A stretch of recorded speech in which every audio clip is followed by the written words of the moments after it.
Selamat pagi Bapak Ibu dan saudara yang kasih Tuhan. Kita memulai hari yang baru ini dengan membaca serta merenungkan firman Tuhan. Mari kita membuka surat Titus pasal yang kedua. Tetapi engkau beritakanlah apa yang sesuai dengan ajaran yang sehat. Laki-laki yang tua hendaklah hidup sederhana, terhormat, bijaksana, sehat dalam iman, dalam kasih dan dalam ketekunan. Demikian juga perempuan-perempuan yang tua, hendaklah mereka hidup sebagai orang-orang beribadah, jangan memfitnah, jangan menjadi hamba anggur, tetapi cakap mengajarkan hal-hal yang baik.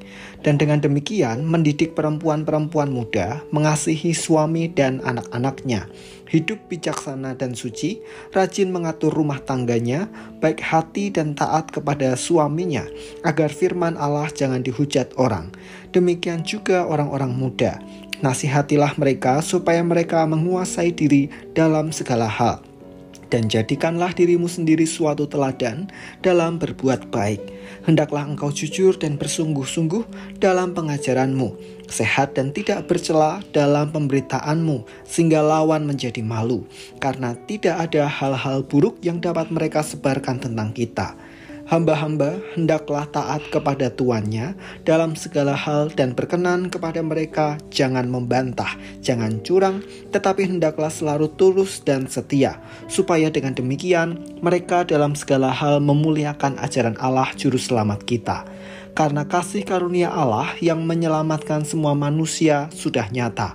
Ia mendidik kita supaya kita meninggalkan kefasikan dan keinginan-keinginan duniawi, dan supaya kita hidup bijaksana, adil dan beribadah di dalam dunia sekarang ini, dengan menantikan penggenapan pengharapan kita yang penuh bahagia dan penyataan kemuliaan Allah yang maha besar dan Juru Selamat kita Yesus Kristus, yang telah menyerahkan dirinya bagi kita untuk membebaskan kita dari segala kejahatan dan untuk menguduskan bagi dirinya suatu umat kepunyaannya sendiri yang rajin berbuat baik. Beritakanlah semuanya itu, nasihatilah dan yakinkanlah orang dengan segala kewibawaanmu. Janganlah ada orang yang menganggap engkau rendah.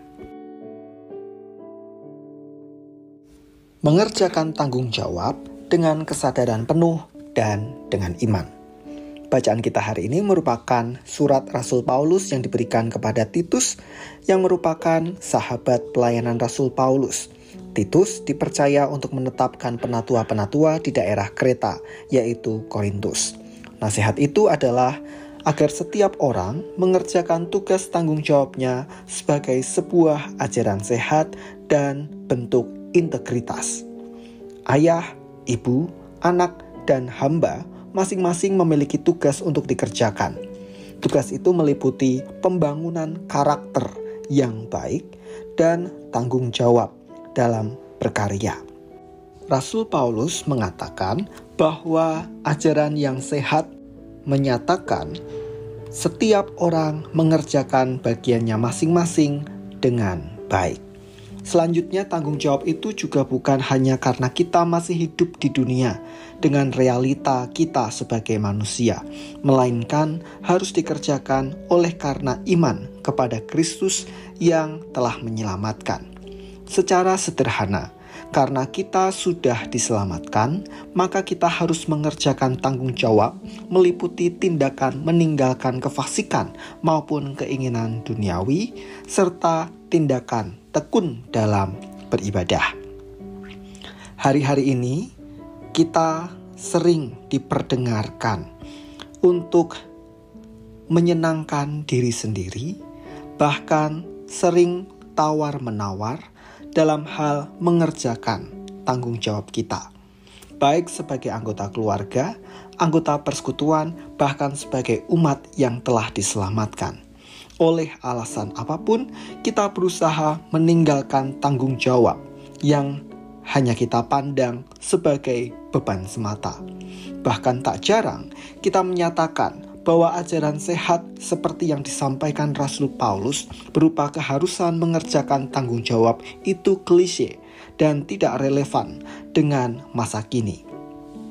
Kalau perlu, kita mengandalkan orang lain yang mengerjakan bagiannya, dan jika perlu juga ia mengerjakan bagian kita.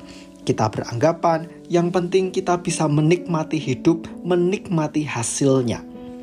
Inilah ajaran tidak sehat yang menggoda kita. Bapak, Ibu, dan saudara yang kasih Tuhan, mari kita belajar untuk bertanggung jawab pada diri sendiri dengan mengerjakan tanggung jawab kita sepenuh hati. Dan oleh karena iman kita kepada Kristus yang telah menyelamatkan. Para ayah, para ibu, para anak, para pekerja, para pelajar, peran kita masing-masing. Mari kita kerjakan dengan sepenuh hati. Dan oleh karena rasa syukur atas anugerah Tuhan, kasih karunia-Nya yang telah menyelamatkan kita. Mari kita berdoa. Tuhan, kami diingatkan kembali bahwa baik oleh karena hakikat kami sebagai manusia di muka bumi ini yang masih Tuhan beri kesempatan menikmati nafas kehidupan, maupun sebagai umat yang telah Engkau selamatkan. Sesungguhnya kami memiliki tugas yang harus kami kerjakan. Namun kami mengakui ada kalanya oleh karena alasan-alasan tertentu kami menjadi malas, kami mengabaikan tugas tanggung jawab kami. Ampunilah kami Tuhan, dan biarlah firman-Mu hari ini mendorong kami untuk dengan semangat, dengan tekun mengerjakan tanggung jawab kami. Dan pada akhirnya itulah integritas kami sebagai umat Tuhan. Kami menyerahkan hari ini dengan segala aktivitas yang akan kami jalani. Tuhan, kiranya Engkau berkenan melindungi, menjagai, dan memberkati. Di dalam nama Tuhan kami Yesus Kristus kami berdoa. Amin.